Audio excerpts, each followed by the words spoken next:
we doing? Are we starting this thing or what?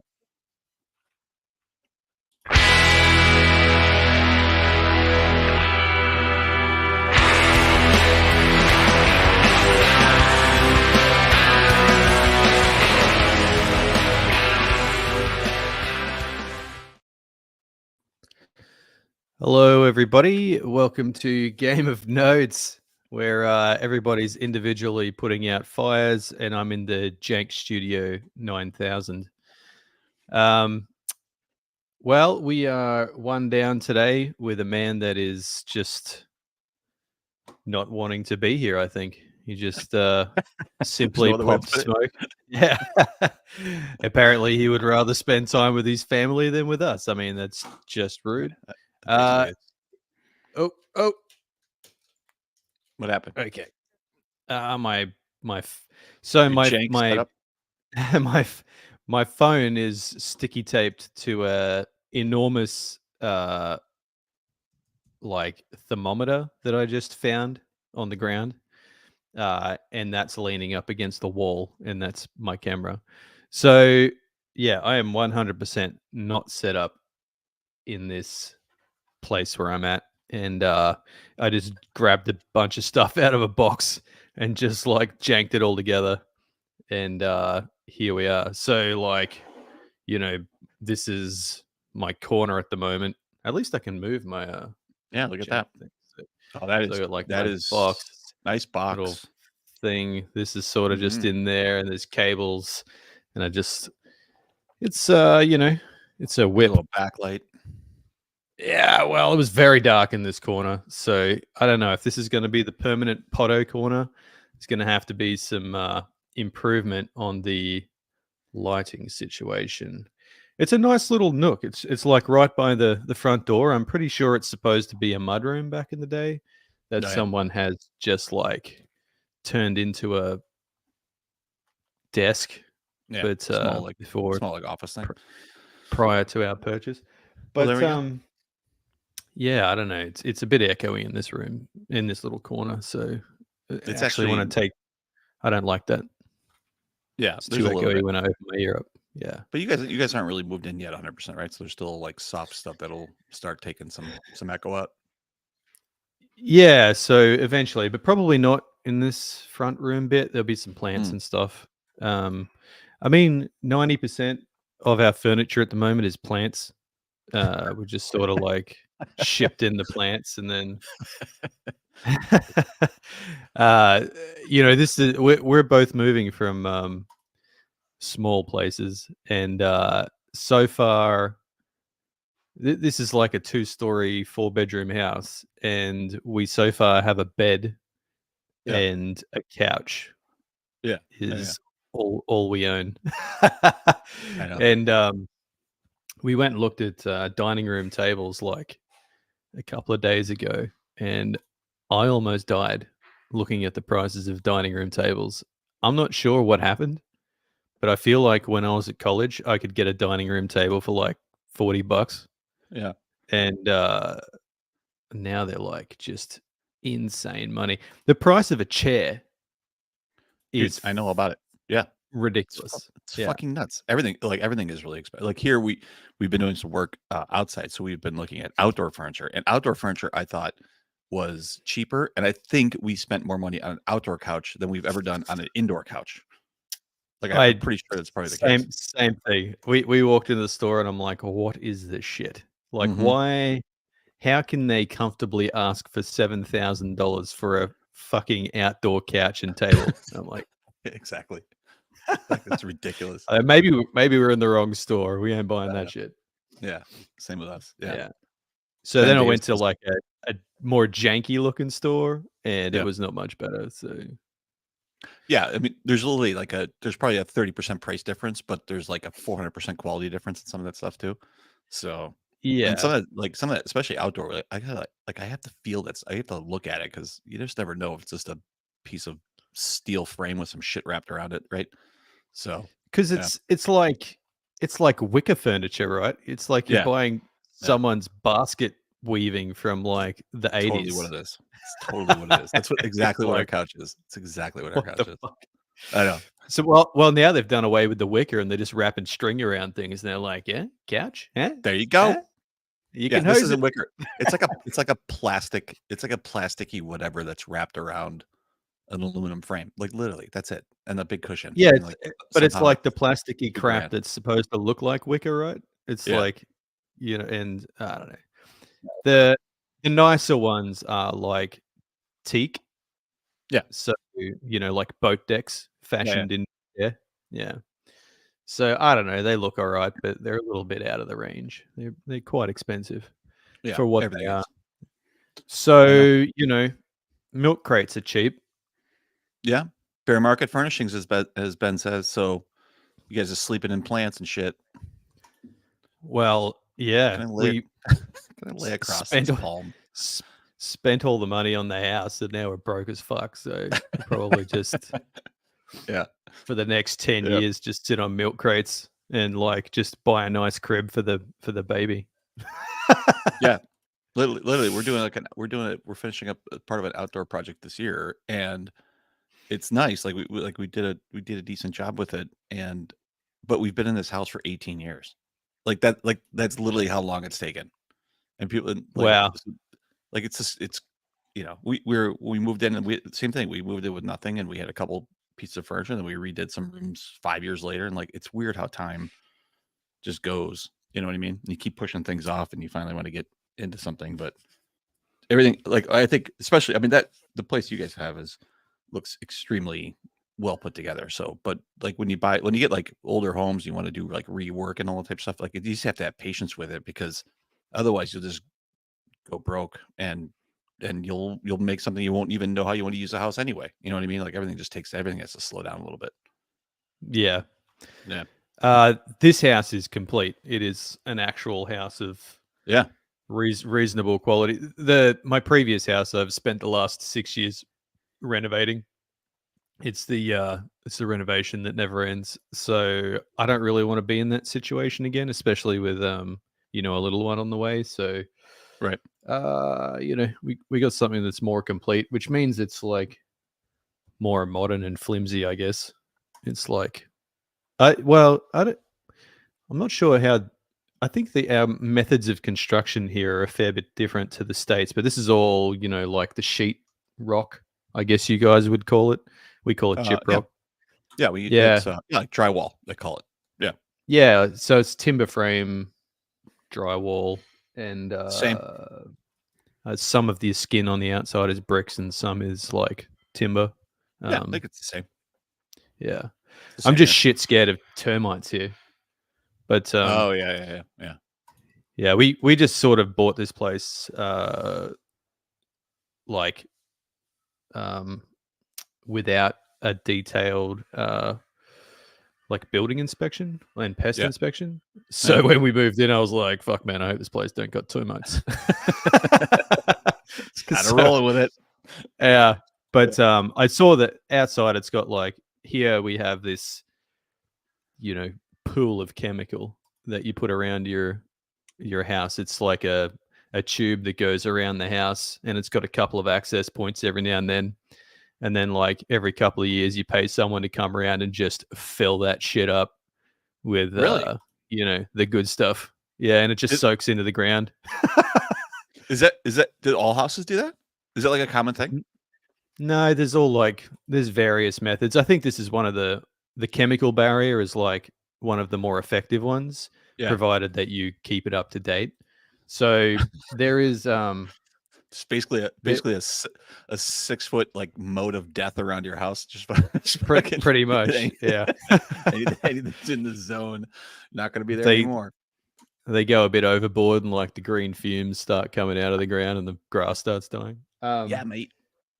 But other things they do, like there's like termi mesh is a pretty popular thing as well. Like where houses on stumps, they just put this mesh that's sort of turned down on top of the stumps, and for whatever reason, the ants can't like walk upside down and around it. So Oh, okay. Yeah.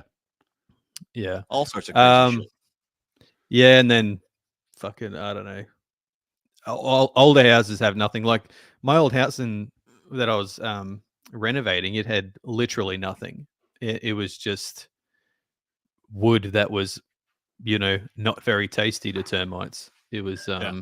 cypress pine, and they just don't like it. So all the renovations that I did were like true to the era, and Yeah. is all cypress pine, which was incredibly difficult to source in some cases when you need a specific dimension. I had to have timbers cut because like the floor joists are up. The floor joists are imperial, and Yeah. everything gets cut basically metric these days. So I had to like have floor joists specifically cut, and then they're green, so you have to wait for them to like Yeah. Yeah. season a Yeah. little bit so they don't shrink too much when you put them in the floor, etc., etc. And it takes forever. Yeah. So there was like I did find a couple of members that I needed that were just in this lumber yard that has been cutting wood since dinosaurs died, and they had some of the stuff that I needed just on the on the shelf for the last 40 years. Yeah. Well, well, for regular lumber, you can actually order like kiln dried and all that kind of shit too. Same thing with what's the green stuff, the weather treated type stuff too. You can do that. It's just ridiculously expensive, you know. Yeah, just soft pine. The Yeah. Yeah, I mean most of the framing now is all just just a soft pine that they Yeah. grow Yeah. overnight and then just Yeah. pressure treat with termite shit. Yeah. Uh but yeah, it's like red colored here, I think is the termite treated stuff. I don't use it.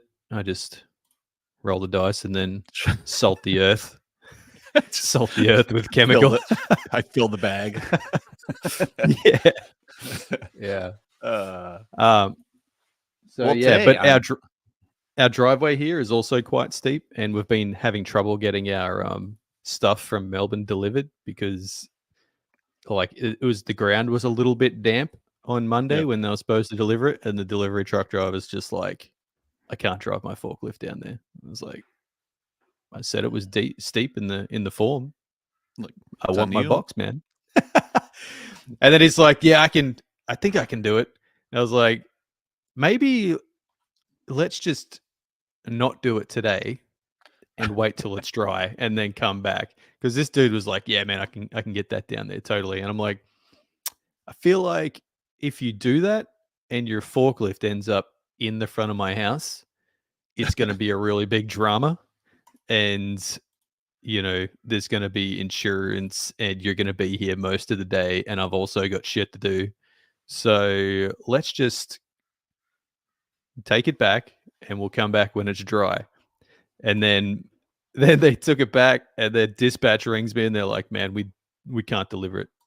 I was like, what? It's like, yeah, it's too steep. I'm like, man, the Don't driver do it. said he can do it. It's pretty Talk to fucking your steep. In the form, I said Yeah, the words I used was the driveway is steep as fuck. You're gonna need a sky crane to get it in here. You're fucked. Not my problem. I've warned you. Figure it out. But they didn't read that and go, well, hey, it's been raining this morning. Maybe we might reschedule. So That's funny. anyway, it's coming today. But so we live on a battle axe block as well. So there's like a shared section of land between me and my neighbor where the driveway is. Okay. And their garages sort of come out onto that, and then it becomes our driveway. Okay. So I went and talked to them. I'm like, we're just going to drop this box on your flat bit before it gets to our more steeper driveway. So Yeah, it's just carry it a up little or bit. something. Yeah. Yeah. So fucking tomorrow I'm going to have it's getting delivered this morning. I might have to turn my camera off and go and talk to the guy at some point. But basically my legs are just going to be like fucking tree trunks after I've unloaded this thing. Well, a lot of that stuff usually, it depends on what it is, but usually you can, whatever's being delivered, if you can break it down, it always goes, a little bit better, but depends on. Yeah, it's all literally just boxes of shit anyway. So yeah, it's just a lot of up and down with boxes. None of it's particularly heavy. This week on Game of Homes. Yeah. There's a lot of shit going on. Schultze too, right? He's got something going on too, even though he's busy fixing something. And is Neutron halted? I just got an alert. Is it still down? Actually, I got alert a while ago, but I was kind of ignoring it. My Neutron node is an archive which I'm syncing up for somebody who were having. You're You might know of syncing it. a Yeah, yeah, Neutron archive. Oh my god. yeah. that's It will, horrible. it will never happen. Hey man, what do you mean? Why not? It'll never happen. I'm sure. It won't happen. I'm there. I'm It's still there. going. I'm there. I'm there. So yeah, I'm up to 3.8 million, You're 1/3 of the way, 1/4 of the way. and well, I don't have to. I only have to Oh, get up to 1/3 of the way. about 5. I only need 5.9 million blocks before the IAVL V1 upgrade. Oh yeah, yeah. Are you gonna try to Yeah, halt? You gonna 'cause- try to halt it, but keep it active somehow? Is that what we said? Yeah, so I have it set.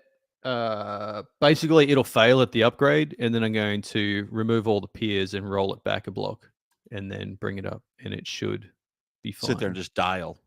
You think it's just gonna sit there and Mhm. dial? That's a pretty smart idea, man. It won't dial. Good idea. It won't Oh, dial. if you remove all the peers, yeah. Turn PEX off. Yeah, All the shit so off, and just let it sit there. if you turn PEX off, remove the peers, and make the incoming peers 0 and the outcoming Yeah. peers 0, it Yeah. should just start up and sit there and answer RPC And calls. response. So, That's Yeah. an interesting test.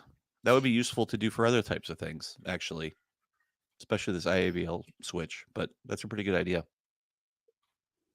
I'm a I'm smart sure dude. it'll fuck up. Something else will happen. And Yeah, I'm gonna snapshot it. I'm gonna take a ZFS snapshot like 500,000 blocks out, Yeah, so I can yeah, just I keep was- going back to that snapshot. literally, I was about to say that. I just snapshot it a couple times over in there.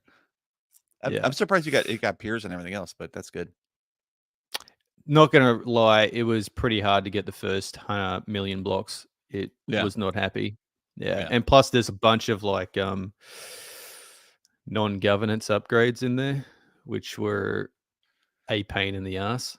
But the Neutron guys were good, like Soy 2 and Oh yeah. There are. Oh, so there's some hotfix updates that would have hashed things out.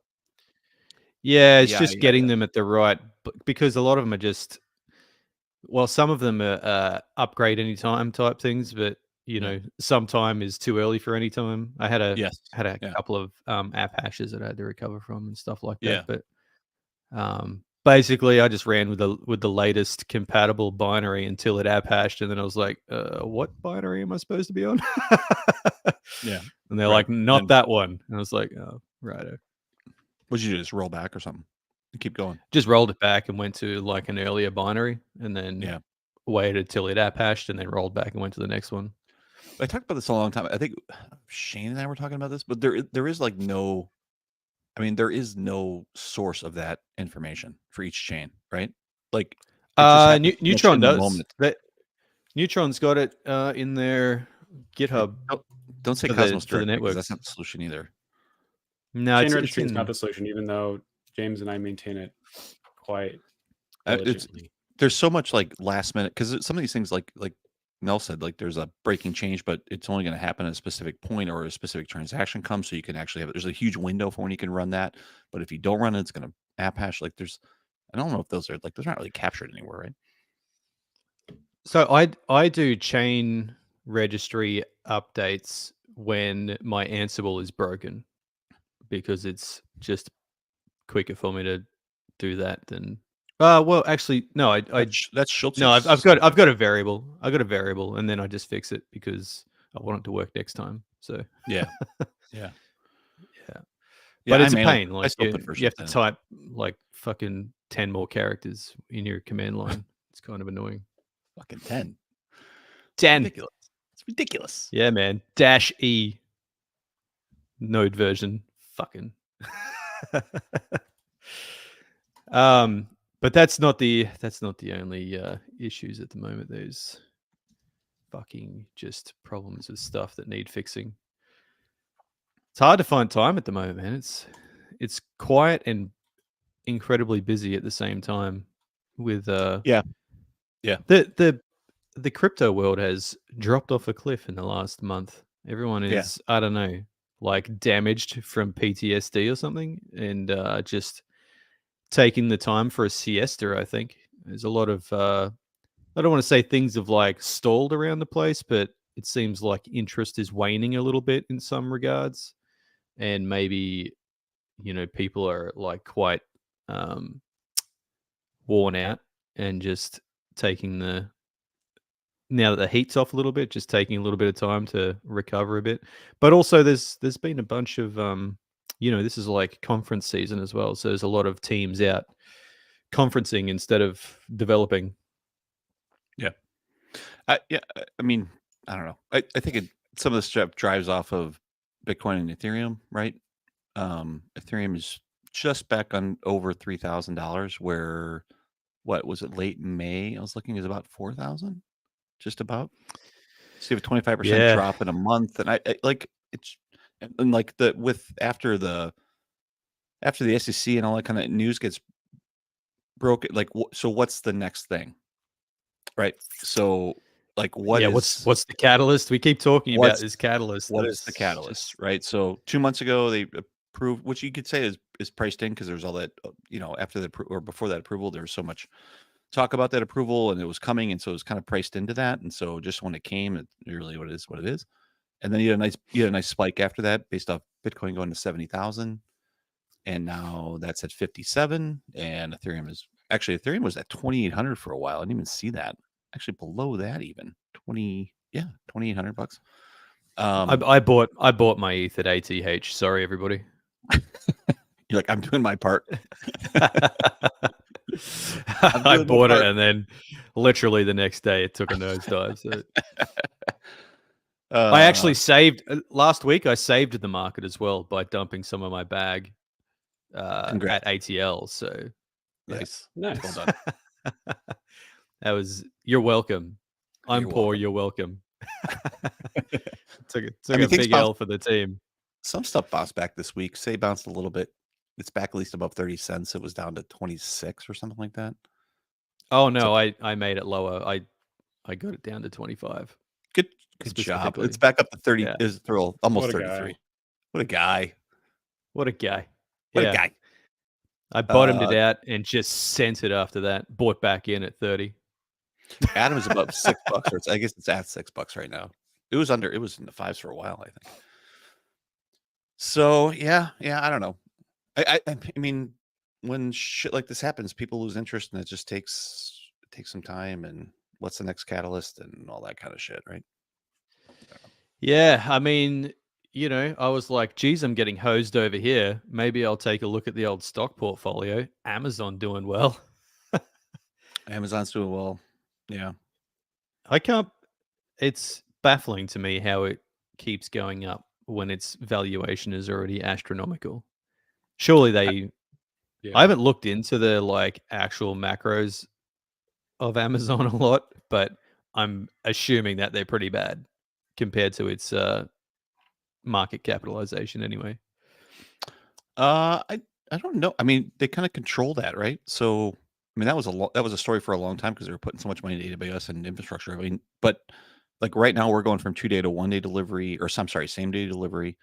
Like that juggernaut, man. I don't know. We spend the amount of dollars, at least here in the States, that goes that direction is incredible. Like we have retailers dropping around us all over the place. So I don't know. It still thinks, and AWS. I mean, AWS is AWS, but before it was AWS that was driving a lot of that margin. But I think those days are kind of over. Now it's like they kind of control how much they're going to spend, and what delivery structure is going on, and what DCs they're building, and all that stuff. So. Yeah, I think there's still a lot of growth in like data center. I think I'm invested in a company over here in Australia that builds data centers, and they surprise me. Their business model is pretty mundane. It's like sell contracts, build data centers, fill megawatts, and like they've just been steadily growing for like the last 6 or 7 years. And yeah, I mean they're looking pretty good on the balance sheet as well. For my personal finances, I had to sell basically all of my stocks to buy this house. Actually, I had to sell everything I own for the deposit of this house. So I've got my ass hanging out. What are you doing today? Mhm. And there was like a couple that I kept, and the data center one was one. And what was the other one? I kept Amazon because it was a pain in the ass to sell because it's on the American Stock Exchange. Mhm. And I Juno? think no Juno. Juno. No Juno. Holding that Juno? Juno, all my Juno holdings are going ATL. What I don't know. There's like a couple of techie type based ones. Oh, there's like actually there's a audio one. It's called Audinate, and they make network audio. Okay. They got a lot of patents for network audio. It's coming along. I've been invested in it for years and years and years as well, back when they were like a penny. And yeah, they're making some ground now. They had a really bad time during COVID, really bad. Lost a lot of, because there's no live events or anything like that. So they just lost a lot of market then. I wouldn't say market share. I'd say the market just stopped existing for a while. Yeah. But yeah, they're starting to come back now. So, but anyway, has Rama provided the news this week? I haven't looked at the spreadsheet. There's some stuff in the spreadsheet. Yep. There's some data in there. Thanks, Rama. Some actual news. What are we up to? We didn't skip an episode again. We're on 119. We are. Things can only get better. Oh, apologies everybody as well for last week. It was a last minute cancellation. People just had stuff on, and Plus prices were down, Things- so yeah, I mean, no Wanna go one cry. feels much like talking about things when like everyone's down bad. We're it's like, okay. What are "Ah, we doing man, here? Why I am don't want to get out of bed today." Yeah. um, have you reviewed the news? Of course not. We just created the stream like 5 minutes before we launched it. What are you talking about? Yeah, literally. The Frey's not involved, and that was it. Yep. Yeah, he's like, it. Nothing. I'm gets out. created. Next week should be a good week. Hopefully, we'll all be on for that. The four of us together, which hasn't happened in a few weeks now. And the week after that, I think I might actually see the Frey, so that'll be good. Oh, Some proof of life. Yes, we're gonna head that way. are you? You're going to Jolly England? Yeah, we are. Yep. Yeah, we'll be Fun there for a fact. little bit. Whenever Dr. Frey and I first met, the first thing I did was grabbed his butt on You did? accident. I Oh, really? did. Maybe I'll do that. Should I do that? Should I keep the Probably should. tradition alive? Yeah. Keep the tradition. Schultze He told had me to his do this. kiddo. Yeah, he had his kiddo. First of all, Dr. Frey's really tall, so there's a height Oh, I know. discrepancy. I've met him before, which is not. Oh, okay, not okay. the whole family. Yeah. So he had a baby I on made- the front and like a backpack on the back, and like we went to Uh-huh. hug, and like my hand just went down, and being down just meant his butt, and I was like, "Ah, geez, sorry, I'm just getting fresh over here." All right, Frey's on notice. Going for the. He sent us a photo of his trip, cycling, and I made some off-color comments about his size, and Yeah. he failed to respond. I thought they were quite clever. Like, hey man, do you ball? Do you ball? Nice. Basketball. Oh, yeah. It's you have to ask. It's just absolutely everyone you meet who's tall. You have to ask that. Do you ball? You ball, man. So, before getting on to the news, Yeah. another thing that has been quite active in conversation this week between me and Schultze is coffee. I live miles away, which is weird, from a cafe. And also my driveway is quite steep, and I'm pretty sure it costs me $1.50 in diesel every time I leave it. So,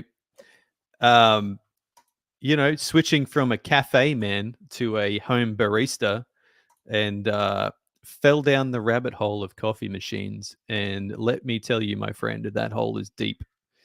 Did And, you end up uh, ordering one? Are you talking drip? Or are you Hey? talking like drip. Oh, a that's fucking an espresso, American. right? Okay, all right, yeah. Espresso, yes. I have an espresso machine. Yeah, don't fucking yell at me. Don't you at Although me, I man. Although I drink more drip coffee than I do espresso. I make shots, but so what did you So buy something? I haven't I almost pulled the trigger straight away on Schultz's recommendation, but I think Was that a uh Rancho? What would you n- let me no, guess. it wasn't a Renchilo. Was it It was a fucking hell, we man, talked your we talked about enunciation it is in really So Austin, bad. right? yeah, so just a simple Breville machine. But I didn't Oh yeah. realize. So the way I roll is I'll get something cheap until I know that I use it, or until like it breaks, Mhm. and then I'll like get the really expensive thing because I know I'm committed to it, Yeah. whatever. It's a good idea. I didn't realize Mr. Big Balls over here likes to skip the cheap part and just go full expensive. So whenever I recommended this, I was going by my paradigm. You're like this is Yeah, I was like, this is not even that's a cute $4,000. recommendation, Schultzy, but so I mean, I looked into it. I researched the machine that Schultzy sent through. It's a decent machine, but I'm looking for that more involved, espresso feeling. Double boiler So, or a single with a heat exchanger. well, there's a couple of ways that this could go down. I haven't made a decision yet. I haven't made a purchase. I'm still I have researching recommendations, the by the way. field, right? Okay. So, I mean, you've got your Gaja and your Renchilio type machines, which are single boiler, do some Mhm.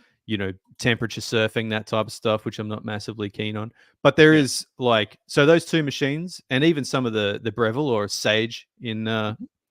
in maybe your part of the world, or actually I think it's Called Sage over there. No, so no, they're Breville here, but Breville is Sage, as best I can tell. I think it's Oh, is it? actually Jolly England Okay. that they're Sage, or over that part of the world. So there is a big modding community with those types of machines, and Of course there's there is. Yeah. holy shit, man, there's just entire forums dedicated to these machines. Yeah. And people put Arduinos in them Yeah. and PID Yeah. and just change out all those bits. That did sound That's appealing nice. to me, not going to lie, but it's also probably more time than what I have to spend on a coffee machine right now. So then I started to look at the different types of group heads and the heating mechanisms. So Schultzy's a fan of the E61 group head from like the Yeah. day from Yeah. the 70s. So to be Which clear, oh I'm not a huge fan of them. I don't like the startup time. That's why I recommended something yeah, else, not that. exactly. So the boil time is like not great. So there are, I think it's Baja. I can't remember the brand, but there's like this other brand that's sort of developed to their own group head. I can't remember the name of the group head. It's like a BZ10 or something like that. That I sent Schultzy, and it heats up in like 10 minutes. It's a lot quicker. And I'd probably put like just like a smart controller on the power That's right. cable, just That's so right. it turns on in the morning. Yeah. Mhm. So I'm thinking something like about that tier of machine. It's like the prosumer level, but not as crazy as like your La Mareza Mini, like the Linear Mini, which is like 10 grand here. Yeah. So it's like a cup like a 1,500, 2 grand Australian, which is like $1,000 US. Mhm. So but just one and done it. I've already got a reasonable coffee grinder, but it'll need upgrading as well at some point. So, yeah, man, the getting into and then you like your baskets. All these things come with the wrong basket. There's no, for whatever reason, people aren't shipping with 18 gram baskets. What the fuck? Like everyone uses 18 gram. Every review you look at, they're like, fucking just pull the basket out and throw it and stuff an 18 gram in there. Like, Oh, why do just like a people bother with larger. this shit? Yeah. Yeah. Well, they come in with like 6 and 6, well, 6 and like 7 and 16 grammars and weird shit like that for I your don't know. single and your double rather than just an 18. Like who has a single shot? I'm pretty sure anyone who has a single shot just has a double shot and throws the other one away. you know. Could be. So, but also who's well, I guess maybe espresso people might have a single, but So anyway, are you just pulling shots, or are you foaming milk and all that shit, or no? no, I'm a milk guy. So that was another problem with some of like the Gaggia Classic, and that is that because they're a single boiler, you have to Yeah. sort of hunt the That's what heat mine is. in the Yeah. it's a little more difficult to get the right temperatures and time in between to get the right temperatures for frothing your milk. Yeah. No, it's a pain in the ass, is what it is.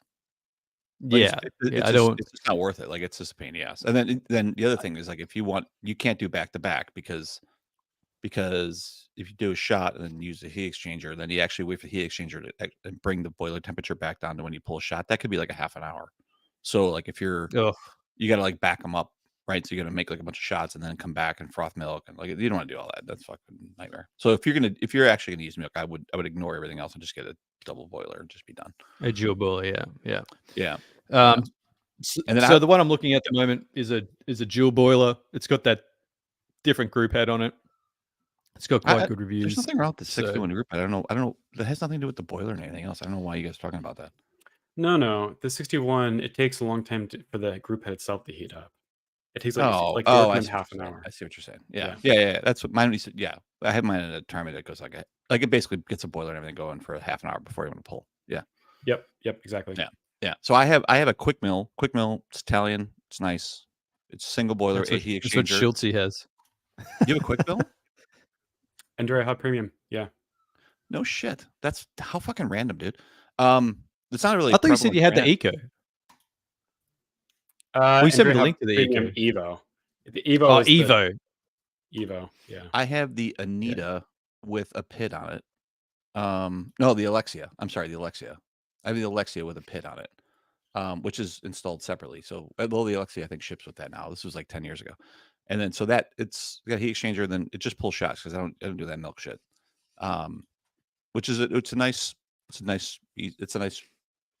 structure. Like it's got to be. You don't do the milk shit. You're not a straight shots milk guy. Purely Americanos. That's a really good. The other brand I would really look at, which I would upgrade to, would be a dual boiler Rocket. Rocket is a nice brand. I had a Rocket right before I had the quick mill, but it was really old. It was from the 80s. Oh, really? Yeah, they're dual. They're two boiler systems, and like that's a really nice espresso machine, which is not like ridiculous. Like it would be like here it'd be. Well, I mean, they're all ridiculous. Don't get me wrong, but it'd probably be like $2,500 US, which is I think ridiculous. Don't get me wrong, but like there would be. It's just at $10,000, right? You're not buying like some of this other shit. That's so funny. There's very few of those. That is expensive, but you can amortize that pretty quickly down to like. So like I used to spreadsheet this, and I got under 50 cents per latte in like 2 years. Like taking into account the cost of electricity, taking into account water, milk, fresh beans, all maintenance things, just because it's like a weird hobby thing. So it's really not that bad. Going broke by saving money. The story of my life. Yeah, I just got to take this and divide it by 1,000,000. And I'm totally no problem. It's totally fine. If I'm near a cafe, I'm having 2 lattes a day from that cafe. And I know. In Australia now, that's probably $13 a day on coffee. That's more than the electricity in the house. Wow. Yeah. So, yeah, I mean they're Kanga bucks, so it's a lot cheaper than having 2 coffees a day in America. By the way, those things are $6 US over there, which is like $9.50 Australian. It is fucking ridiculous over there. Plus a tip. Yeah. You know, my barber. So here's a funny story. Having been in the States recently, I fucking hate the tipping over there. It just drives me bananas, especially because as a foreigner, I don't know what the status quo is with various situations. So, you know, I understand that service people get paid a dismal wage over there and they need tips to survive. I don't understand how the fucking prices are so high and those people can't afford to pay their employees properly. That's another story. So I don't mind giving a tip to like a waiter or someone who's like provided me some service, right? Yeah. But when I walk into like a fucking supermarket or just like, you know, a fast food joint or something like that, where the person literally just takes my order and puts it in the machine. I don't understand the tipping there, especially the supermarket. Like,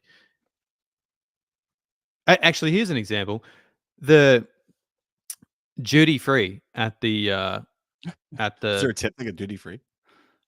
yeah, well, it comes up on the machine, like, and you know, the base model of that tip is like 20%, and you're like, kind of fucking negates the whole point of doing duty free. And I'm like, I just opted out of duty free because I didn't want the awkward situation when I get to the thing and they're like tip, and I'm like, fuck you, I'm leaving the country. um, but anyway, so I went to the barber the other day. wasn't massively impressed with the chop, but anyway, trying to find a new barber up here now. And anyway, I cut everything. I mean, it was probably standard too expensive for a haircut for a guy in Australia. Um, and then when we're at, you know, the pay thing at the end, he's like does the thing on the computer, and then you've got the pay screen, and I'm like, I don't read anything on those screens. I just like wave my phone around it, hoping that it'll make a beep and I can leave. And and he's like, "Oh no, you need to choose." And I look down, and it's got that fucking tip screen. Fuck you, Square, for bringing that shit to Australia. And he's like, "Oh no, you need to select." And I said, "Fuck, man, we don't do tips in Australia." So bang, fuck you. That's it. I don't. They're trying to shoehorn that shit in here now, and I'm not having it because everyone, like, you know, this guy's telling me about his like AMG Mercedes and shit, and I'm like, you don't need my tips, dude. This is not the situation for that. Buddy. You're already charging good money for your fucking haircuts, and you own this business, so you know it's. I don't like that culture. It is everywhere though. I mean, we have it even like if you go pick up food somewhere, there's a tip thing. You're like, Yeah. you know, like it's everywhere. It is everywhere. I forget, not at a gas station. It was someplace else. Like, oh, there's a tip thing. It was like a liquor store. I bought like a 12, and there's a tip thing on there. I'm like, dude, like your store. So- I just walked in. Like, I'm not a tight ass, but things are getting ridiculously expensive. And to like, especially in America, man, like in the last 10 years, the fucking prices of things over there has gone mental. And you guys obviously are well aware of it living there. But it used to be cheap for me and as an Australian to go to America. And now it is astronomically expensive. Like, you know, I have to think twice about going there. You know, the year before last, I was there for 4 weeks, and Right. I couldn't wait Right. to get out of there. Like, I couldn't wait to leave. Is that related I'm to like, money just or in general? well, just existing over there is like being stabbed many times a day. So, Yeah. Yeah. and then Steak with I get back M&O. to Australia and I pay $6.50 for my coffee, and I'm like, thank God that this is only $6.50. Fucking hell, man! A couple of years ago, a coffee in Australia was $4.50. Just a couple of years ago, and it's gone up about 50%, I'd say, across the board, mostly. Mhm. And I mean, some people are starting to bring prices down. I think a guy in Melbourne near where we used to live was just as I was leaving, because you know, I think people were just like stopping going and getting coffees. He brought it down to like $4.50 again. It's good So because the wages in the US have completely, totally stayed in line with those price increases. So everything's fine. There's no problem. the wage increases. Totally. Yeah, well, but I guess maybe that is Terrible. also dependent. Is this satire? Are you saying Yes, it has? that was satire. That was satire. Yeah, okay. Wait, I was going to say because wage growth in the US is lagged significantly against not just forget inflation, like an inflation related thing, just overall price increases even before COVID. Which did I would not say help that's things. pretty similar here. But a lot of people, I saw it happening, and I predicted it happening during the pandemic. Like, I was still out working. I could see like these consumer prices increasing on things, and it was, I think a lot of the inflation that we had was preemptive price increases with the uh like assumption of inflation from business owners, right? So it was like, the chicken and the egg. And I think that preempting increases increased everything, from a supply, like all the way through the supply chain. People, and Yeah. all it really was the businesses were for a time just profiteering on the assumption of um of inflation and just Yeah. making fatter margins, and no one was paying their employees anymore. They still, they're still just doing CPI Yeah. around here, which is like consumer price index, just whatever Yeah. CPI is, maybe Mhm. minus a little bit. And the cost of living has gone up 40%, while Right. wages have gone up like fucking 5%. So Yep. yeah, I think there's still a lot of profiteering on the allure of, well, the illusion of inflation around the place, if that makes sense. Well, yeah, there have been studies coming out, US side anyway, where much of the inflation is from basically corporate greed, them increasing prices just to increase prices, which is Well, great. because they've got an excuse to. They increase prices because Yeah. Yeah. people think that prices are going to increase because of, popular media. And so, they use that as the excuse to raise the prices and then just, as you say, make fatter margins and profiteer off it. So, you know, uh, but that all catches up with itself, and then eventually the whole supply chain is more expensive because they raised prices. So Yeah.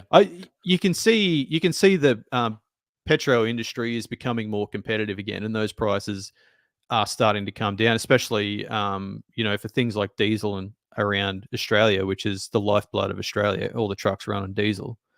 You can see those are starting to come back down again, which is a pretty good lead indicator of where things are. If diesel prices are coming down, then the economy is struggling. Right. Yeah. In the US, so we always watch this Social Security cost of living adjustment. They used to call it the COLA, which we used to do back in the day. So we'd always look at COLA every year and then like use that as a baseline. So back in, I don't know, whatever, pick 2001, COLA was 2.6%. Then you would say, okay, so base 2.6%, meaning everybody's wages on average has to increase 2.6% just to break even, right? Meaning like that's a cost of living adjustment, right? And so this is a national level and they have it at each state. So you used to do it by employees or this or that. And they do like some grandiose numbers. 2020, 1.3%, 2021, 5.9%, 2022, 8.7%. 8.7% COLA is the largest increase in cost of living adjustment last year or 2 years ago now since 1981, which would have been like fucking credit and loan issue here.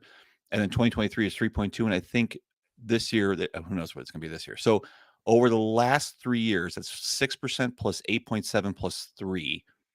So what is that? 18%. So that means over 3 years, you have an 18% cost of living increase. There's no fucking way that there's an average of 6% salary increase across across Well, organizations. Like not even it's in the even fucking small worse. cap. It's even It's worse insane. if you take into account the compounding effect of that. Yeah, exactly. That's a good point. You're right. Because good point. So right. So 5.9% plus another 8.7 out of that. So it's probably over Yes, 22%. it'd be something over like 20. Yeah, Yeah. easily. Yeah. Yeah. So that means that the cost of living adjustment is let's round and say 22.5 or 22% over 3 years. There's no way everybody's salary is up 22% over 3 years. I would assume that most salaries here in the US, I could probably look it up, but I'm guessing usually it's somewhere between like I would say 5 to 6% a year, maybe, but typically you would have somewhere like in retail, I'm sure it's 0. And like in corporate jobs, maybe 4 would be typical, up to 5 maybe. And even in some down years in revenue, it'd be 0, right? So it's just it's a really rough, and cost of living is it's a real deal, right? Like there's no things are more expensive. So and the other thing that really hurts, like we look at a lot, which is like just how much buying power that we'll have as you get towards retirement. You want to get rid of, you want to try to extend cash out where you're not, where the incoming revenue is not as high and all that kind of stuff, which freaks you out, right? Because you make X dollars and that thing's down 20% because you've done nothing, right? Fluctuations in like if I'll tell you something that I think is true. If the like interest environment doesn't change, the rich have no catalyst to get richer, because it's people with money who benefit when the interest rates go up, and it's people with money who benefit when the interest rates go down. Right. Exactly. So, Yeah. and in both cases, people who are leveraged get fucked in both cases. So, like there is scope for the average Joe to get ahead a bit when interest rates go down. Mhm. And basically, like if you own a property or some sort of capital asset, when interest rates go down, you're winning, right?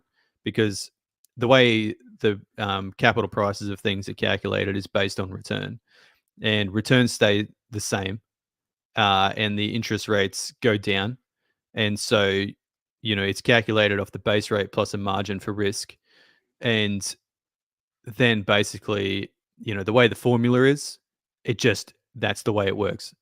Interest go down, capital price go up because the return is the same. Right. So then the people who own property win, right? Who owns the most property? Rich people. That's where they put their money. And then that just, everything gets out of reach for anyone who doesn't own something. And then you're stuck in this rental market. The rental prices go up, right? Because you're stuck in there. You have to pay rent. There's an increased market for the rental market. And then, that increased market pushes rental prices up. And then the revenues increase then, which further pushes up capital prices. But then when the market turns around and the interest rates go up, then the people with money win because they get return on their cash assets. And then when things are inflating, like their property prices still go up because it's inflation that now drives it instead of lower interest. Mhm. So, and because things are inflating, you've got excuses to raise rents and this type of stuff, which raises revenue, which keeps the capital prices in step with inflation then. So then, for people with debts, there's like an old saying that's inflate your way out of debt, which countries do, raise inflation to make the debt burden smaller on a per household basis. So, and then it cycles down again, and then everyone just keeps getting fucked. Right. Exactly. That's that part always happens. Yeah. So I don't know. It just seems like a death spiral of poor people getting poorer. That sounds right. Yeah. Sorry to be a Debbie Downer on a Wednesday great. night. What else you got? Yeah. What else you got? Yeah. Well, get into some news. I need to go burn myself up a coffee real quick and check my messages to see if my taxi box is on its way. Fuck you. Taxi box? Who knows? What an asshole. Hold on. Let me get some news going.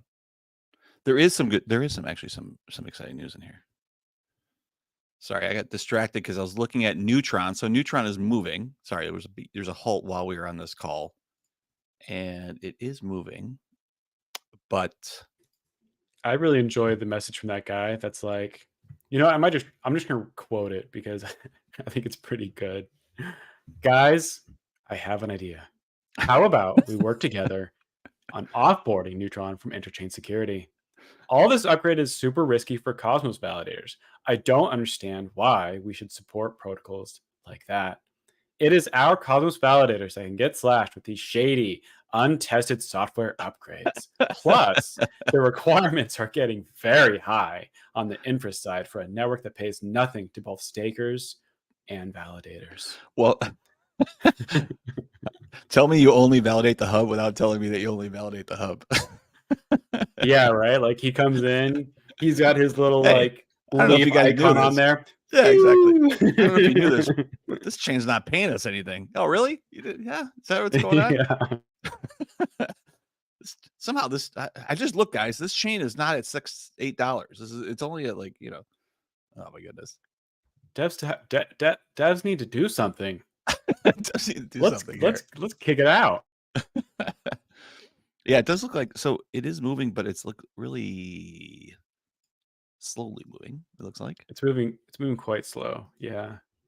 And then I don't know. Neutron feels like not that big of a deal whenever Avmos is on the horizon. The fact that Avmos is going ICS, I'm right. part of me is ready for it and part of me is not because it's going to partial set security. And I'm gonna be like, not part of that set. I'm out. Because right now the smallest snapshot you can get for Avmos is like 500 gigabytes. Like that, great. I know. Great I know. guys. I know. Let's never solve the state sync problem. Let's just ignore it until it's like it's never gonna happen. Never gonna solve that problem. It's just huge, just getting bigger and larger, larger and larger and larger. Yeah, exactly. I thought Secret was bad. Secret takes like 2 hours to state sync, but it comes out to be like 13 gigabytes. So it's like, really? That's not yeah, bad. no, it's not bad at all.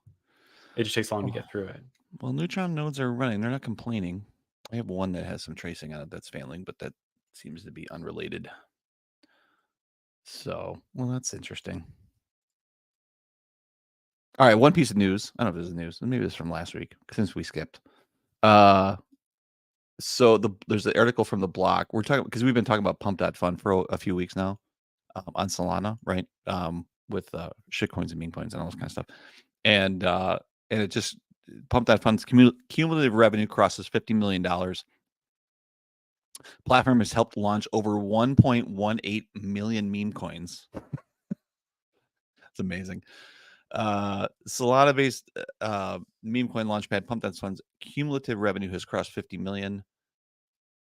According to DeFi Llama, in the past 24 hours, the platform generated over $600,000 in revenue. $600,000 in the last 24 hours when this was written last week. That's pretty impressive. Yeah. 1.18 million meme coins have been deployed. That's a lot of state bloat, let me tell you. I mean, honestly, how long does this last? I mean, it's been going on for like 6 months now.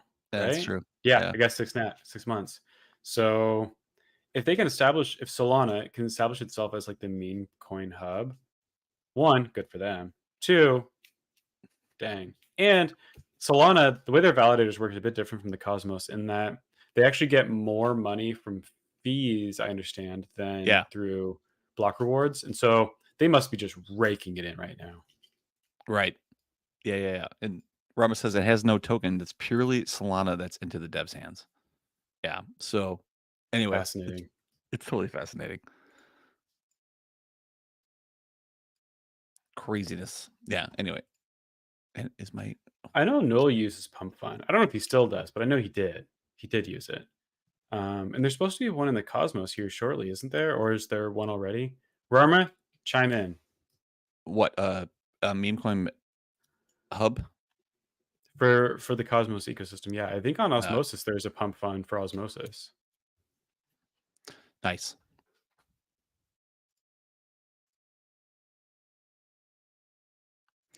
All right, one other piece. Let's see what else we have. We can talk about Polkadot. Polkadot announces it has paid $37 million in marketing this year for a net result of absolutely fuck all. Less active wallets, less active users, and little to no price movement. The intern took over the account and has done a lot more for DOT in the last 24 hours than the entire 37 million ship posting this whole situation. I'll put a link to their Twitter. There is a bunch of shit posts associated with this. There's some funny stuff that's up in there. So yeah, I don't know. When the ecosystem dies, what do you want to say? And I feel bad saying this, but Polkadot is really horrible to use. Like their wallet system is just, it's brutal. I've used Talisman, I've used Subwallet, I've used their official Polkadot.js wallet, and it's horrible. Anytime you Yeah. want to change to a different network and use them, like Kepler and Leap, the interface and the way to interact with things is just so much better. To say Yeah. nothing about node running itself, running nodes on Polkadot and running a validator it makes absolutely no sense. Yeah. We're running some stuff for people, and it's completely nonsensical to me. Do you mean on the actual Polkadot, or you mean like on a subchain? Substrate, Yeah, substrate chain. just substrate in general. Yeah. Yeah, I know there's a key system associated with that, right? There's like a bunch of complexities associated to authorization and all this kind of shit that goes on there. To What? run a substrate to run a node on a substrate chain, isn't there some sort of structure that goes back to the actual main Polkadot chain or something similar to that to get authorized to be able to run a node or something? I don't remember. So that I don't know. I've been running on just like side chains that don't necessarily hook into Polkadot necessarily. It just uses substrate as their base. Yeah. But my issue is more around the way their key system works. So the way you become a validator is you launch the node and then you rotate keys and then you submit the keys to like their explorer. Right. Right. Which is very strange to me rather than just submitting it online. And so you change validators by moving that key. And it's just, I don't know. And then you don't know when you're going to be nominated. There's like difference between like your stash wallet and your primary wallet. It's very opaque. I was just going back to this comment around Neutron. All these upgrades super risky for Cosmos validators. I don't understand why we should support protocols like that. Why should we support protocols like that? It's amazing. Do you think that they will actually vote Evmos in to interchain security? Yes, I do. I can't Why? wait. Why would people just not veto that? It's like going to be such a pain in the ass to run. Because it could be partial set security. There only needs to be, I think, a minimum of like 5 validators run it. So what they're going to do, probably 5 fine validators, be like, hey, we'll pay you, I don't know, $500 a month to run our chain. And then ultimately they're paying less for that than they are actually having their own chain because of staking rewards, right? So that's why. So Neutron, the issue and the complaints with it is that it's not partial set security, it's full set security. It's not really full though, right? I mean, it's full minus like 1. It's like I thought there was like I thought 20% or I thought if you're under a specific percentage of VP, you could bail out of that and not have to do it and all that kind of shit. Yeah, but I think that's like 5%. I don't think it's 20%. Oh, okay. Maybe they'll migrate to partial set security, and if they do partial set security, then great. I have no issues with Evmos and like Comdex joining. That's great. Yeah. So what? So 5 validators? Is that what you said? Like they'll pick a small number? I think the minimum is 5 for the partial set security. Yeah. And what's the point of that? Not having everyone in Cosmos validating it. Oh, why don't you just why couldn't they just take the existing set, reduce it down to 5? Just the reduce it to 5, yeah. Just the economic. So did they get the economic benefit of the whole set? Well, you would have all of the rewards going to 5 people. Yeah. Which doesn't make it any cheaper. Right. Yeah, true. I don't know. I don't know if you get the full set security if only 5 people do it. And what about governance? Is that still with the original Evmos vals? Like did they turn to governators and that whole kind of bullshit, or is it like Stride did, or is it more like it can't be to 5 vals, right? That wouldn't make any sense. I don't know. It might just be if they want to reduce the validator set organically and pay less for security, they could just implement an upgrade that forces 0.01% commission. You know what? I'm not convinced that would do it. I'm not. Like running on Evmos is already like eating glass, Yeah. and nobody's making any money on it anyway. Oh. So True. Yeah. True. in theory, it should have like culled itself, right? But I don't know. I find this whole sociological side of things of being a Cosmos validator so interesting because we just like to punch ourselves in the nuts. Most of us don't make any money on most of our validators, Yeah. and then they just let them run, even though it's not doing anything. And Evmos it's costly to run. It sucks. Yeah, I opted out of Evmos. Juno's much the same now. It's not actually very costly to run, but I mean, you still have to like spend time on it, and I mean, it's virtually worthless now. I mean, Stargaze is actually a pretty good chain in my opinion, but you don't make much money validating there, if any. Chihuahua should probably die as well. It's Is that going? I mean, but it doesn't cost much to run, but it's like also doesn't make any money. That's the But there's thing, a lot right? like that. If it doesn't cost much to run, it's easy to run. I don't have much issue. Like Chihuahua, I don't have a lot of issues with Chihuahua because it takes very little space, very easy to run. You can just ignore it, let it go. Atmos is not the same. There's been like one upgrade in a year, right? Yeah, I don't remember. I don't even know where that. Yeah, node is. Evmos is definitely in a league of its own in terms of burden. It's just the database is so huge, and it's all just crap from the the initial launch, and just people making all these stupid accounts. But I mean, it does nothing now. There's no activity there. And that's true for a lot of chains now. It's still heartbreaking.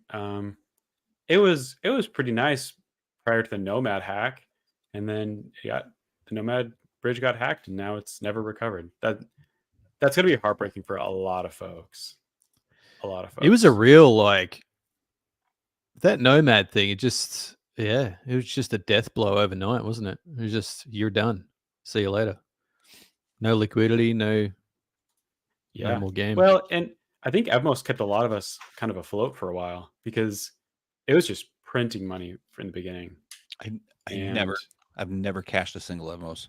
That's how really. Yeah. Those days I was just putting things back in it, and then it died, and that was it. I've never I don't think even one. Wow. I did, but immediately got hosed by Captain Twitter. So that's so funny that they track you. Captain Twitter. Yeah, I don't know.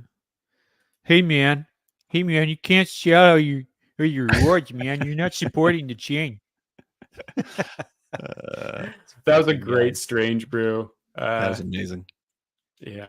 The last time I pulled rewards at Evmos was May 16th, 2023. Yeah, that's a good time. Wow. That's about the same as Stargaze too. I haven't played any of those or Juno or anything else. Like it's been just ignore them. Because what's the point? What's the point? Yeah. Why touch it? Why deal with it? I'm glad that'll be nice when that goes to ICF, or what do they call it? What do they call it when it's partial set? PSS? ICF PSS? Yes, PSS. PICF? Correct. PSS ICF? PISF. Yeah. Enjoy. So Neutron. Okay. Well, I'm glad Neutron came back. That's good. So it wasn't Slinky. I saw it was in a chat. It was like, it's Slinky. I'm like, I don't know if it's Slinky. So did Slinky go live on testnet at Neutron? Yeah. It did. Yep. Okay. All right. Okay.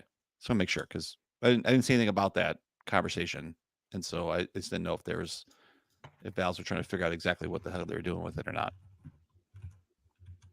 That's good. Yeah. So I mean, I'm really looking forward to Slinky is going to have it so that is it still Slinky after the Skip rebrand? No, it's called Connect, right? It's not Slinky anymore. It's Connect. Oh, is it? I think so. Yeah.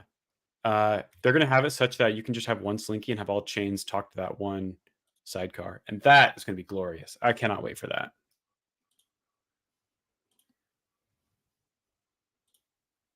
All chains talk to one. Oh, yeah. Okay. Yeah. Makes sense. My camera died, by the way. Had to switch over to the integrated. It's actually not looking too bad today. Yeah, Skip Connect. I see it. I didn't even see the rebrand. I like it. I Oh think it's a yeah, good Skip good Connect. rebrand. Yeah, yeah. I don't know what was the thesis behind Slinky as a name? I have no idea. Kind of a strange. It's a strange name for something, right? Great question. Hmm. Yeah, I have no idea. I think so. There was some chatter in the group chat about whether or not you can just run one instance of Slinky for everything, right? Yes, and it's not activated yet. Cannot do it yet. Yeah, I think I mean, it will. It will. technically, the entire chain could use one instance of Slinky. Yes, that is true. Yeah. That is true. Yeah. As long as it's, I mean, yeah. that's kind of chain link, right? Isn't that what that becomes? No. There's still you still have that. You still have a ton of node ops hitting a diverse set of endpoints. Not all node ops at Chainlink hit the same endpoints. It's all managed. So there's not much overlap. This is taking the same data and just publishing it by 50 people or 100 people. That is actually each node app has 3 endpoints, but there's overlap of what endpoints there are. So there's a lot more diversity in terms of endpoints. There's also more cost. Oh, that's cool. I didn't realize that. Yeah, so it's managed. So meaning like if I'm pulling some from CoinGecko, maybe 1 or 2 others might, but nobody else does. And then I produce a price, everybody produces a price, and that's how it happens. Well, that's cool. So there is Mm-hmm. there is no like key sharing between Slinky and the validator either. So No, I mean, you could have like a couple of Slinkies load balanced and just have everyone use it, I guess. you could. Because I mean the issue is that the Oracle itself today, I'm sorry, the sidecar itself today or Connect, calls into has config that associated to it that it knows that it's talking to the node's gRPC port to be able to pull contract information that has the pairs that it's doing. So today it's 1-to-1. But yes, you could I bet you could do that today actually. Because if well, you can have a couple of nodes that's load balanced for it to pull that information from as well over gRPC. Yeah, just for you could. redundancy. Yeah, you could. So I think for all DY, I don't see any reason why all DYDX validators couldn't call a single Oracle endpoint at 8080 and have valid data. There's nothing stopping that. I don't think. Well, all of our sentries all call the same Slinky instance. Yeah. So that would So every val could do that. So you could produce DYDX Skip Connect as a service. Skip as a service, baby. You don't need to run all that shit. You don't need all that. Yeah, it's like, oh man, it's so hard to run this stuff. We go, hey baby, hey baby, I got a service for you right here. I got you. Hey baby, I got you. Just call this. Yeah. So when you can do that for multiple chains, I think that'll be I do agree that'll be really cool because then you get in the situation where they can produce different I guess bundles for each of those nodes, and whether that's pulling from different chains or like Solana, or whether it's just pulling endpoints or whatever else. It's just all you're doing is really pulling pairs across a bunch of different source endpoints, right? So in theory it could be multi-chain. I wonder if we should try and get SATA on here. I'd love to get their thoughts on this. Yeah. Like, are they direct competitor? In my mind, they are. Yeah, I think so. But I don't know if they are in their mind as well.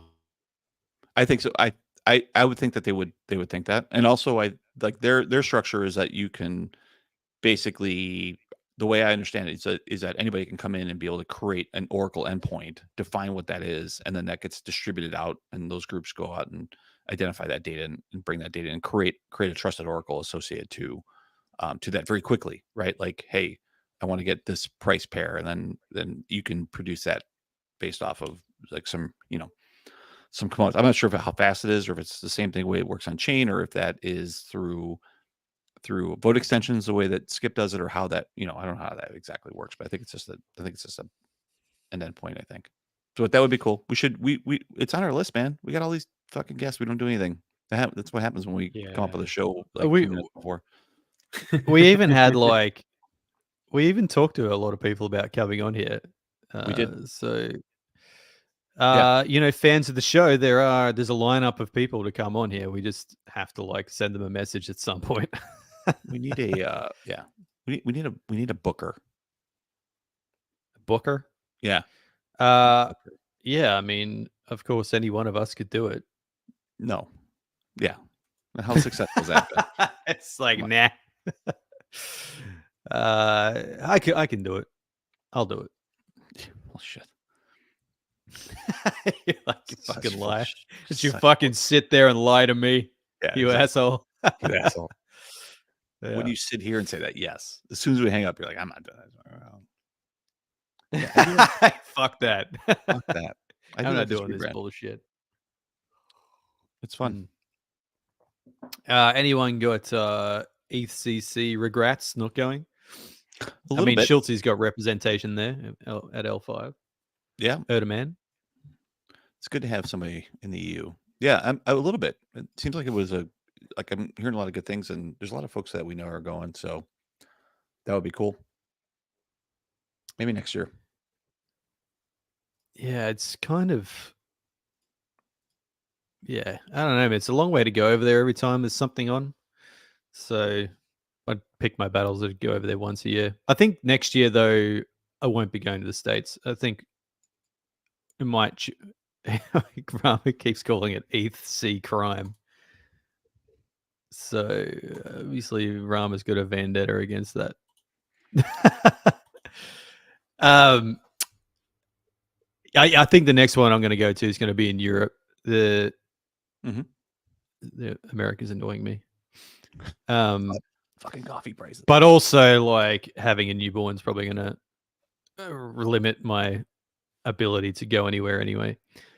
Which is a shame later on in the year, because a lot of the stuff in my part of the world happens later on in the year, which also happens to be like when we're going to have the new member of the family. So unfortunately can't go to those either. Yeah, but by the spring you'll be right. Next year will be good. Token 2049. I mean, it's a good reason why I now don't have to spend $1,000 on a ticket to Token 2049. But I also don't think you need a ticket to Token 2049. I've discovered recently that you just don't really need tickets to the events. You just go there and book up all the side events. Like, Right. Yeah. Right. Yeah, I agree. Yeah, I agree. if you're a hobo, get into crypto and just hope that a conference comes to your meet some- neighborhood. If you want a Exactly. week of fucking free food and booze. That's right. Meet some people, sleep on their floor. We can make it happen. I wonder what the break even, let's say, is for new people entering the space to cover off the food and alcohol bills of conferences. I wonder what the break even amount is across the whole space. What do You know mean? what I mean? Like what they spend on those things? So I mean, I don't think I spent anything on alcohol when You talking about us or people are hosting? no. I mean, you have to sort of think of this as a larger thing, right? I mean, crypto as a whole, like crypto as an industry. I wonder what the break-even amount of new people entering the investment space, like buying crypto, Oh. to perpetuate the Ponzi, to enable those foundations and teams to be able to facilitate the free food and booze at conferences. Are you To then- talking Miladies specifically? Fucking Milady's bloody crack parties. Yeah. I would say somewhere between 25 and 50%. Jeez. Somewhere Oh, there. God. Somewhere Yeah, there. it's like we need another bull run to facilitate the next round of conferences for 3 years. That's right. That's right. Yeah. What's Rama saying here?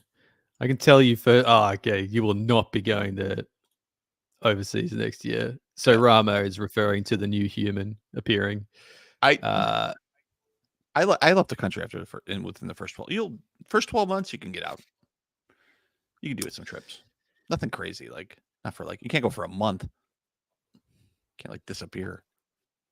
I mean, See you in being August. so being in the one place is actually I'm looking forward to not leaving this city for a good 6 months. And that's enabled me to line up a regular golf game on Wednesdays. It's like my one chance to leave the house every week, maybe, if That's funny. the partner allows. So This Cosmos upgrade V18 that's coming in a couple of weeks, right? Or it's 7 days away. Is this the WASM WASM, upgrade? baby. Is it? Yeah, I believe so. That's the one. Wow, one chain to rule them all. It's gonna be So- PSS, ICF with a bunch of shit chains as well as WASM. What do we need anything else for? The Get rid of it all. the hub is going to get annoying to validate at some point. People, WASM just adds so much state. Like, there is, at the moment, the hub is probably the most vanilla chain in all of Cosmos. Adding this bloody WASM is just going to bloat the state so hard. Everyone's going to get the shits. Honestly, Stuff. if it gives the Cosmos a reason to exist, I'm okay with it. And Cosmos kind of already sucks to run because of Neutron and because of ICS. So might as well just let's do it. We're doing it. Let's just do it. Let's just do it. Let's get it done. We're already cutting. You might as well just cut the whole arm off. It's gonna need That's a couple. You're gonna need a couple of those last minute security. Oh shit! Situations where you do a coordinated off chain, no governance proposal upgrade, but you have 40% of the state who doesn't give a shit, right? Who's just like they're not going to respond the way that you have other on regular WASM chains. It's gonna be great. They're like, what do we have to do? Like we do what? Can we wait a week Yeah, for that? Because we need to get we wait- prepared. Yeah, we're on holiday until August, so no, can't do it. Nobody's here. It's gonna be good. It'll be baby's first non-determinism. I mean, really, okay. This is a little off topic, but that reminds me of Kraken and Injective. Oh my god, it takes literally like 5 to 10 days for Injective to land on Kraken because their node runners just can't. I can't handle it. Can't handle it. I don't know what's going on, but they've had a bad time for like 4 months now.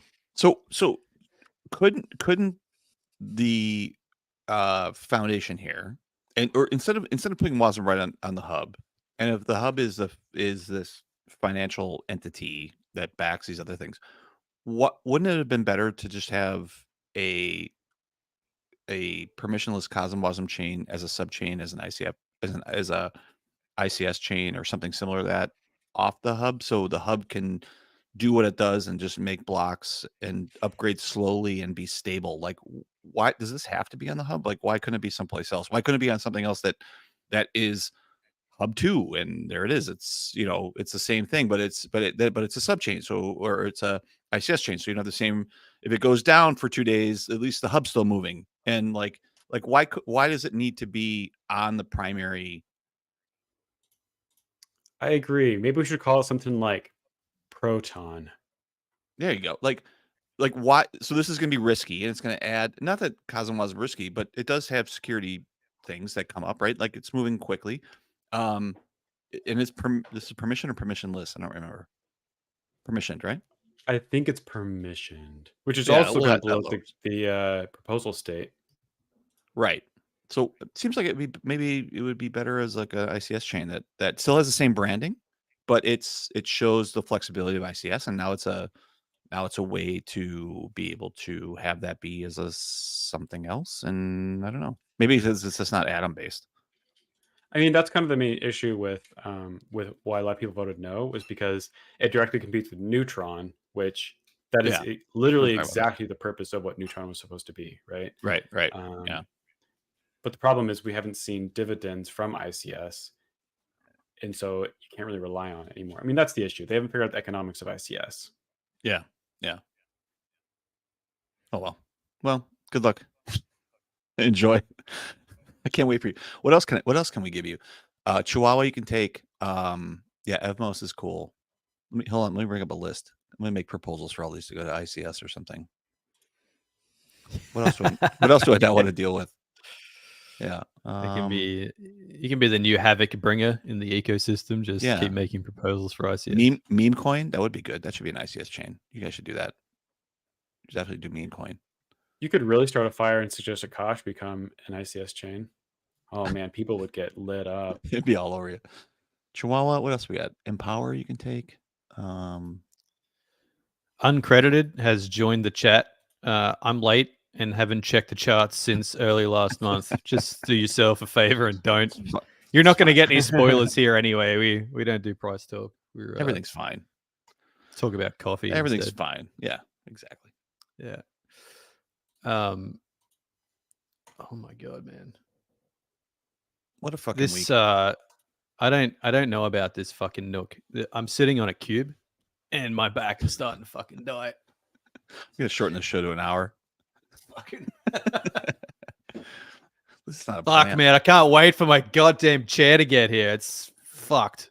Is it sitting out? Is it sitting in the driveway? No, it's in this fucking box. I've been like just putting off life for a week waiting for this box of shit to show up so I can unload it and actually get my office out of it. Yeah. Because I tell you what, man, everything is a lot fucking harder on a laptop. That's for sure. Like just doing stuff Oh yeah. on a laptop. Yeah. Fuck my life. I just don't want to exist. Yeah, but You actual try to mouse, like though? Oh yeah. Okay. Yeah. If you're using like a trackpad and shit, that's miserable. Yeah. Okay. no, it's fucking miserable Single anyway screen, because yeah. the screen's just so small. When you like I've done upgrades on this screen with literally like 15 terminals on it. And it's like everything's like this wide. And when you type a command, it takes up like this much of the screen. It's just like 3 characters that's just filling it up. You're like, I got no idea what I'm typing. I can't live like this. Yeah. Yeah. It's kind of sucks. You need like tab. I wish actually, Schultz, you might know. Can iTerm, it doesn't tab, does it? You have to have them visible. Oh, It hell doesn't have yeah, tabs. tabs. What are you talking about? What do you I mean? use iTerm Does it? tabs all the time. I will. Oh yeah, I use Yes, tabs. I'm using How- them right can- now. How else do you do broadcast? Yeah, what are you talking about? Well, no. So I mean, like tabs that you can tab between instead of having. Because I did broadcast, but if they're all on the fucking screen at once, can you have them not like that, like nested behind each other? Yeah. Look, you can. I sent the screenshot into our chat. You can see Oh my god, you can definitely tab. Yeah, I've but just been fucking. Oh my god. Yeah, of course What you a have tabs. psychopath. Yeah, of course Yeah, you on have Discord. I Yeah. don't understand what you're talking about. Of course you have tabs. How else do you can't broadcast unless you have tabs? So confused. What do you mean broadcast? What are you saying? Same text into multiple terminals at once. Got it. Command Shift I. Yeah. So, oh god, where is it? Oh, it's in the. Where did you put it, Schultz? No, I can't find it. So, do you guys not have the saying "your blood's worth bottling"? Do you not have that there? We do not. No. Oh, right. Okay. What the hell is that mean? Erdemann seemed fucking mortified when I said that to him the other day. He's like, It's like, what the hell are you talking about? What does that mean? "You're gonna drain me of blood." It just means that you're a really good person, and you could bottle your blood instead of To waste do- it on the To do ground. what with it? Oh, because you're gonna Yeah. murder them? Put it on the shelf. Why would it be No, on I- the ground? What do you mean on a Clone them. shelf? You got to clone them. Yeah. Like you bottle a good wine, right? So why not, bottle a good blood? Yeah, I don't know where it came from. It's a saying. I want to Your drain blood you. is so good. It's because you bottle good things. I So want to drain you and then put you in a bottle and put you up on my mantle. Is that basically what it is?